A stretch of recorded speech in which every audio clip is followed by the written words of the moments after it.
دور کہیں ایک خوبصورت اور امن بھری سلطنت تھی جس کا نام نور جہاں تھا۔ اس سلطنت پر ایک رحم دل بادشاہ ایان اور ایک سمجھدار لیکن تھوڑی سی خوف زدہ ملکہ زرین حکومت کرتے تھے۔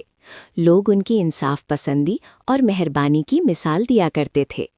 بادشاہ اور ملکہ کی ایک پرانی روایت تھی، جب بھی ان کے یہاں کوئی بچہ پیدا ہوتا وہ پریوں کو دعوت دیتے اور ان سے پوچھتے، ہمارے بچے کا مستقبل یا مقدر کیا لکھا ہے؟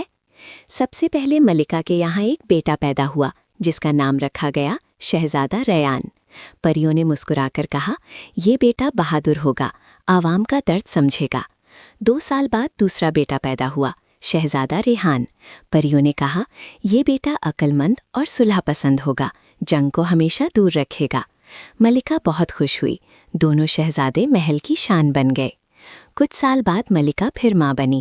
اس دفعہ ایک خوبصورت بیٹی پیدا ہوئی۔ اس کے چہرے پر عجیب سی روشنی تھی، جیسے چاند زمین پر اتر آیا ہو۔ اس کا نام رکھا گیا۔ روایت کے مطابق ملکہ نے پھر پریوں کو بلایا اور پوچھا، میری بیٹی کا مستقبل کیا ہے؟ لیکن اس بار پریاں گھبرا گئیں، ان کے چہرے کا رنگ بدل گیا۔ تھوڑی دیر خاموشی کے بعد انہوں نے کہا، ہمیں پورا علم نہیں، لیکن یہ بیٹی آپ کے 2 بیٹوں کے لیے پریشانی کا سبب بن سکتی ہے۔ اس کی وجہ سے ان کی جان کو خطرہ ہو سکتا ہے۔ یہ سن کر ملکہ کا دل کانپ اٹھا۔ ماں ہونے کے باوجود اس پر خوف حاوی ہو گیا۔ اس نے صرف اپنے بیٹوں کا سوچا۔ اس رات ملکہ نے ایک سخت فیصلہ کر لیا۔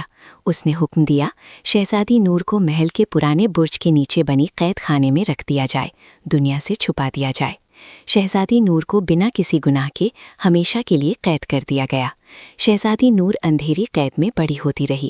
نہ اس نے کبھی دھوپ دیکھی، نہ بچوں کی ہنسی سنی۔ صرف ایک بڈھی داسی تھی جو چپکے سے اسے کھانا دے جاتی۔ لیکن حیرت کی بات یہ تھی کہ شہزادی نور کے دل میں نفرت نہیں، صرف محبت تھی۔ وہ روز دعا کرتی، یا اللہ میرے بھائیوں کو ہمیشہ محفوظ رکھنا۔ سالوں بعد شہزادہ ریان اور ریحان کو محل کے پرانے رازوں کا علم ہوا۔ انہیں پتہ چلا کہ ان کی ایک بہن ہے جو صرف ان کی وجہ سے قید ہے۔ دونوں بھائی کا دل ٹوٹ گیا۔ وہ قید خانے تک گئے اور پہلی بار شہزادی نور کو دیکھا۔ اندھیروں کے بیچ بھی اس کا چہرہ روشن تھا۔ شہزادی نور نے مسکرا کر کہا، مجھے آپ سے کوئی شکوہ نہیں، اگر میری قید سے آپ محفوظ ہو تو یہ قید مجھے قبول ہے۔ اسی وقت پریاں واپس آئیں اور سچ بتایا، ہم غلط سمجھے تھے، شہزادی نور خطرہ نہیں تھی بلکہ رحمت تھی۔ اس کی محبت اور قربانی ہی شہزادوں کی حفاظت بننے والی تھی۔ ملکہ اپنی غلطی پر رو پڑی۔ اس نے شہزادی نور کو گلے لگایا اور قید ہمیشہ کے لیے ختم کر دی۔ کہانی کا پیغام، شہزادی نور صرف ایک بیٹی نہیں تھی، وہ قربانی، صبر اور محبت کی مثال تھی۔